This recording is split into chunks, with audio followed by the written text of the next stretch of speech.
మీకు మీ నాయకుడికి తల్లి గురించి విలువ తెలుసా అని అడుగుతాను. ఆ తల్లే నేను ఈ తల్లిగా ఎందుకు ఉన్నాను ఈ కొడుకు అని చెప్పి బాధపడ్డటువంటి ఈ సందర్భాలని ఏం మాట్లాడతావు? మీ నాయకుడి యొక్క తల్లే నేను ఈ బిడ్డకి ఎందుకు తల్లినయ్యానని బాధపడుతూ, నేను ఎందుకు అమ్మనయ్యానా ఇతనికి అని చెప్పి ఆమె బాధపడుతూ ఇచ్చిన ప్రకటనలు నీకు కనపడలేదా అని అడుగుతుంది. నువ్వు ఇవాళ గోమాతల గురించి, టీటీడీలో ఉన్నటువంటి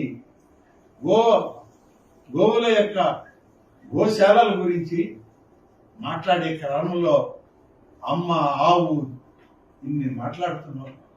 అమ్మ అనే పదానికి అర్థం తెలియనటువంటి వ్యక్తి నాయకుడిని. అటువంటి నాయకుడి కింద పనిచేస్తున్నావు నువ్వు. ఎప్పటికైనా బుద్ధి తెచ్చుకో. నీ పాలనంతా ఎలా జరిగిందో తెలుసు అందరికీ. ఎన్ని వ్యవస్థలు కుప్పకూలాయో తిరుమల తిరుపతి దేవస్థానంలో, ఎంత అవినీతిని మూట కట్టుకుని పోయావో, ఎన్ని అపచారాలు మూట కట్టుకుని పోయావో. ఇవాళ ఆ దేవదేవుని యొక్క శాపాలు నీకే కాదు, మీ బిడ్డలకు కూడా తగిలాయి. ఇంకా మీకు బుద్ధి రాలేదని అంటే ఇక ఆ భగవంతుడు కూడా నిన్ను రక్షించడు.